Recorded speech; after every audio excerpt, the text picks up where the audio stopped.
ছাত্ৰ-ছাত্ৰীসকল, আজি আমি আলোচনা কৰিম আলফ্ৰেড ৱেগনাৰ নামৰ জাৰ্মান বতৰ বিজ্ঞানী এগৰাকীয়ে আগবঢ়োৱা মহাদেশীয় বিস্থাপন তত্ত্ব বা মতবাদৰ বিষয়ে। এই মতবাদ অনুসৰি এসময়ত আমেৰিকা, ইউৰোপ আৰু আফ্ৰিকা একলগ হৈ আছিল। হয়, ইয়াত চক খাবলগীয়া একো নাই।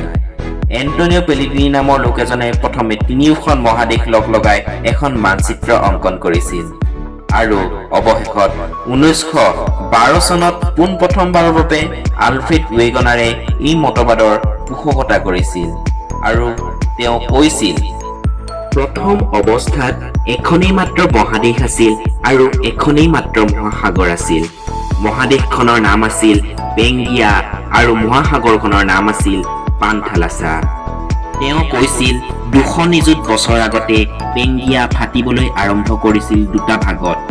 উত্তৰ খণ্ডৰ নাম আছিল ল'ৰ এছিয়া আৰু দক্ষিণ খণ্ডৰ নাম আছিল গণ্ডৱানালেণ্ড। তাৰ পাছত লাহে লাহে অন্য সৰু সৰু ভাগত বিভক্ত হৈ দেশ আৰু মহাদেশবোৰে বৰ্তমানৰ অৱস্থা পাইছে। ঠিক তোমালোকে ভিডিঅ'টোত দেখাৰ দৰেই কালক্ৰমত উত্তৰ আমেৰিকা, দক্ষিণ America, Africa, Europe, Asia, Australia, Antarctica আদি দেশসমূহৰ সৃষ্টি হৈ বৰ্তমানৰ ৰূপ পাইছেহি।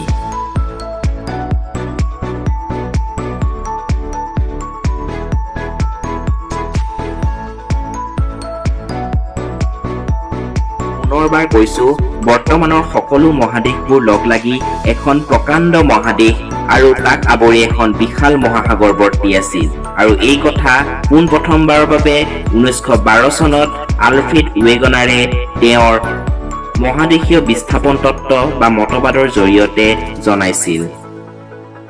বিশাল মহাদেশখনৰ নাম আছিল পেংগিয়া আৰু পেংগিয়া ফাটিবলৈ আৰম্ভ কৰিছিল 200 নিযুত বছৰ আগতে। পেংগিয়া ফাটি উত্তৰ অংশৰ নাম আছিল ল'ৰ এছিয়া আৰু দক্ষিণ অংশৰ নাম আছিল গণ্ডৱানা।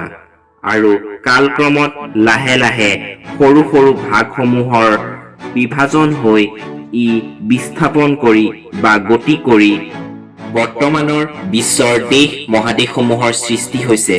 সেই কথা তোমালোকে ভিডিঅ'টোত দেখাৰ লগে লগে সহজে অনুধাৱন কৰিব পাৰিছা। এই তত্ত্বমতে চাবলৈ গ'লে ভাৰতবৰ্ষৰ ভূখণ্ডও এটা সময়ত আফ্ৰিকা মহাদেশৰ অন্তৰ্গত আছিল। কালক্ৰমত ই গতি কৰি আহি ইউৰোপৰ অংশত খুন্দা মাৰে আৰু খুন্দা মৰা অংশতে সৰ্বোচ্চ পৰ্বতমালা হিমালয়ৰ সৃষ্টি হয়। আৰু এই হিমালয় পৰ্বতমালাতে আছে বিশ্বৰ সৰ্বোচ্চ শৃংগ মাউণ্ট এভাৰেষ্ট। এই মতবাদৰ সত্যাসত্যা নিৰূপণ কৰিবলৈ ৱেগনাৰে কিছুমান তথ্য প্ৰমাণ দিবলৈ চেষ্টা কৰিছিল। প্ৰথমটো হ'ল মহাদেশবোৰৰ খাপ খোৱাৰ ধৰণ, অৰ্থাৎ মুখামুখিকৈ থকা আফ্ৰিকাৰ উপকূলৰেখা আৰু দক্ষিণ আমেৰিকাৰ উপকূলৰেখাৰ মাজত স্পষ্টভাৱে থকা মিল উল্লেখযোগ্য। এইটো মন কৰিবলগীয়া কথা যে 1964 চনত বুলাৰ্ড নামৰ ব্যক্তিজনে কম্পিউটাৰৰ সহায়ত এখন মানচিত্ৰ প্ৰস্তুত কৰি উলিয়াইছিল আটলাণ্টিক মহাসাগৰৰ 2 উপকূলক সংলগ্ন কৰি, আৰু এইখন সঠিক বুলি বিবেচিত হৈছিল।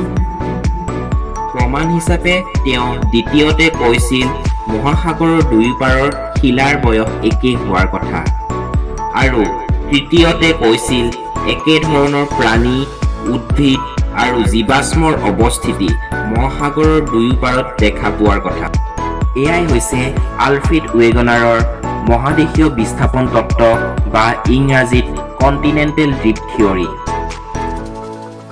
যাৰ জৰিয়তে সহজে অনুধাৱন হ'ল যে এটা সময়ত 7খন মহাদেশ লগ লাগি এখনেই মহাদেশ আছিল, যাৰ নাম আছিল পেংগিয়া, আৰু 5খন মহাসাগৰ লগ লাগি এখনেই মহাসাগৰ আছিল, যাৰ নাম আছিল পান্থালাছা। ধন্যবাদ।